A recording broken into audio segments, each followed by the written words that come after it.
We're at the halfway point of the regular season, and one thing is abundantly clear. Bentonville West has arrived, and they have arrived in record time. Hi, and welcome to Prep Rally, the recap show. So the second-year Wolverines, they started the season 4-0, and they opened up conference play with the win at Van Buren, but Friday night represented the first real test for the program as they hosted two-time defending state champion Fayetteville. Well, the Wolverines answered that challenge. They won 38-28 over Fayetteville. They did it behind quarterback Will Jarrett. He is a junior. He went 25 of 37 for 316 yards and 2 touchdowns in that win. Huge program-defining win for West. This is their first signature win as a 2-year program. So West jumped out to a big lead, and then Fayetteville came back and rallied from 2 touchdowns down to tie the game 28-28. And so this game could have gone the other way for West, but the Wolverines came back. Jarrett hit a big touchdown pass to Jackson Prince early in the fourth quarter of this one to kind of give them some momentum. West also added a field goal at the end to win 38-28, a 10-point win for them. Big win for the Wolverines, and Henry Apple covered Friday's game for the NWADG. What can you say about, I know one of the few things missing about last season was that signature victory. You got it tonight. I think we did. You know, they're a really good football team, man. A team that you know, has had some bad breaks, and you know, we're happy to get those good breaks tonight. But they're a really good football team, and a team that'll still have people have to reckon with down the road. You know, it was a signature win for us, and you know, I look at it and I thought that a few times we should have capitalized there and be able to put it up 35-14 and maybe a different game, and we kind of struggled. But the more I get to thinking about it, the more I like the way that our team rallied when we were tied up and we had to make a play.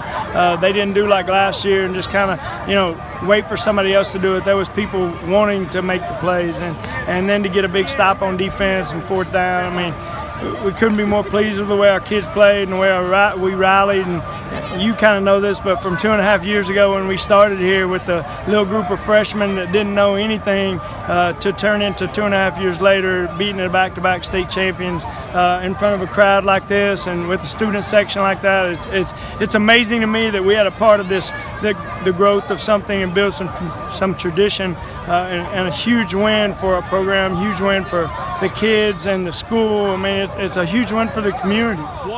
So while West was earning its 5th win of the season without a loss, the loss was Fayetteville's 4th straight, and the defending state champions, they certainly have their backs against the wall the rest of the way.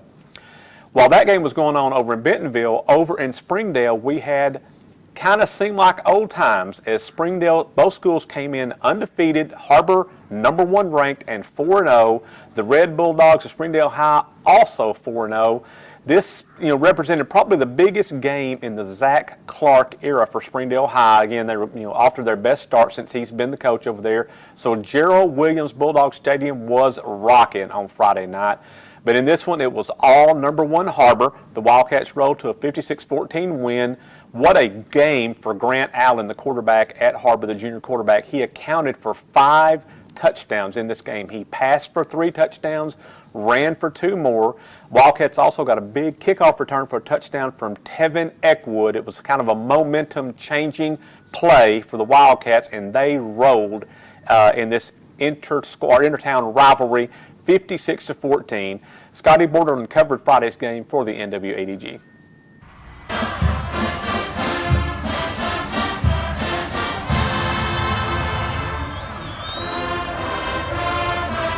I mean, I thought, you know, all week we're real focused, real kind of low-key on things. We had a purpose coming in here. We had so much respect for Springdale. We do. And we knew they were good. And so our guys really kind of turned in their focus to get ready. Knew it'd be hard to come in here and win the ball game. I thought we played well. Offensively, I thought we moved the ball really well. Defensively, started getting the turnovers for us. And it was a good win for us. So we'll have a complete list of all of Friday's scores at the end of the show. We'll take a break right here, and when we come back, we will take a look at some other key games that were played on Friday night. While we're away, let's take a look at some of the great photos that the NWADG photo staff got on Friday night.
So down in the River Valley on Friday, 2 Class A heavyweights clashed at Smith Robinson Stadium in Greenwood as the #1 Bulldogs hosted #2 El Dorado, and this one was no contest as Greenwood rolled to a 52-21 win.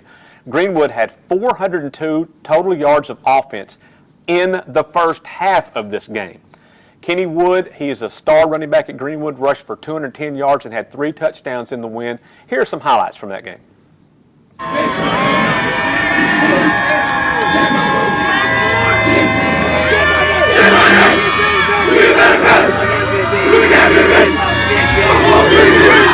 Look easy, and then, we give them the fumble, and then we give them the pick six. And if, we knock in the possession we had the pick six, it would have been, it could have been sunshine and rainbows over there, but it wasn't.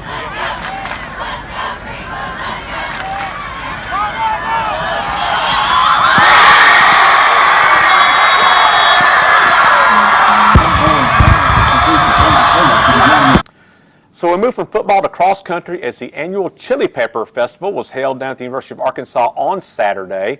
Fayetteville's Cameron Fisher, he absolutely destroyed the competition in the boys division. He won his 5K race by 25 seconds.